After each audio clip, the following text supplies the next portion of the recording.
ಬಂದ್ರೆ ನಾವಂತೂ ಯಾವ್ದೇ ಕಾರಣಕ್ಕೂ ಜಗ್ಗಲ್ಲ, ನಾವು ಬಗ್ಗೋದು ಇಲ್ಲ. ಯಾಕಂದ್ರೆ ಇನ್ನ ಎದ್ರಲ್ಲ, ಅಲ್ಲೇ ಸಾಯಕ್ಕೂ ರೆಡಿ. ಆಮೇಲೆ ಏನಾದ್ರು ಹೆಚ್ಚು ಕಮ್ಮಿ ಇದಕ್ಕೆ ನೇರವಾದ ಹೊಣೆ ಸಿಎಂ ಅವರೇ ಐತೆ. ಈ ಸರ್ಕಾರನೇ ಹೊಣೆ ನಮ್ಗೆ ಯಾರು ಏನು ಕೇಳ್ಬೇಡಿ ಅಂತೆಲ್ಲ ಕೇಳಂಗಿಲ್ಲ. ನಾವು ಮನೆ ಮಠ ಬಿಟ್ಟು ಮಕ್ಕಳನ್ನ ಬಿಟ್ಟು ನಾವು ಹಿಂಗ್ ಬೀದಿಗೆ ತಿರ್ಗೋದು ನಮ್ಗೆ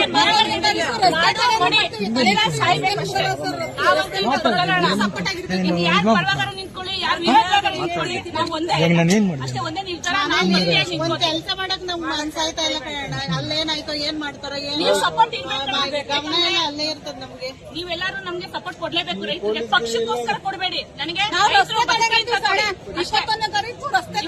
ಇನ್ನೂ ಒಂದ್ ಹೇಳ್ತಾರೆ, ಈಗ ಏನಂತಾರೆ ಮಂಜಣ್ಣ ಅವ್ರ ಹತ್ರ ಮಾತಾಡ್ತಿದ್ರು, ಇವ್ರು ಜೆಡಿಎಸ್ ಅವರಲ್ವ ಅಂತಾರೆ. ಇಲ್ಲಿ ಜೆಡಿಎಸ್ ಎಲ್ಲ ಇರೋದು ಎಲ್ಲಾ ಪಕ್ಷದವರು ಇದೀವಿ, ನೀವು ಬಂದಿರೋದು ರೈತರಿಗೋಸ್ಕರ, ರೈತರು ಕಷ್ಟ ಸ್ಪಂದನೆ ಕೊಡಕ್ಕೋಸ್ಕರ.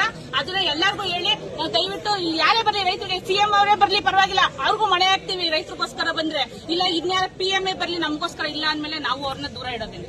ದಯವಿಟ್ಟು ಈಗ ನಮ್ಮ ಮಕ್ಳುಗಳು ಇವಾಗೆಲ್ಲ ಹಿಂಗ ಆದೋ ಅಂತ ಏನಾರ ಒಂದು ಆದ್ರೂ ಡಿ.ಕೆ. ಸರೇನೆ ಕಾರಣ. ಅವರೇ ಈ ಸರ್ಕಾರನೇ ಹೊಣೆ, ಇವರೇ ಕಾರಣ. ಯಾವಾಗ ಹೇಳ್ತಾರಲ್ಲ ದೇವರು ಶಾಪ ಕೊಡಲ್ಲ, ವರ ಕೊಡಲ್ಲ, ಅವಕಾಶ ಕೊಡ್ತಾನೆ ಅಂತ. ಹಿಂಗ್ ಧಾರವಾಡ ಮಾಡೋ ಅವಕಾಶ ಅವ್ರು ಕೊಡೋದು. ಅವ್ರು ಏನಾದ್ರು ಮಾಡ್ಕೊಳ್ಳಿ. ಪಾರ್ಟಿ ಕಷ್ಟ ಬಿದ್ದು ರೈತರಿಗೆ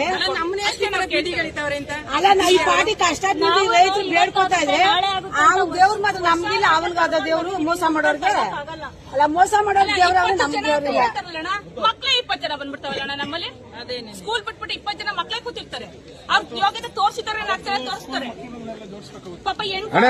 ಈಗ ಅವ್ರು ಹೇಳ್ತಾರೆ ಅಲ್ಲೆಲ್ಲ ಒಂದ್ ನಿಮಿಷ ಅವ್ರು ಹೇಳ್ತಾರೆ ಏನ್ ಗೊತ್ತಾನ, ಒಂದ್ ನಿಮಿಷ ರೀ ಅಣ್ಣ. ಈಗ ಏನಿಲ್ಲ, ನಮ್ದು 21ನೇ ತಾರೀಕು ಕುತ್ಕೊಂಡ್ರೆ ನಮ್ಗೆ ಫೈನಲ್ ಮಾಡ್ಕೊಡ್ತೀನಿ ನನಗೆ ಭರವಸೆ ಕೊಡಿ.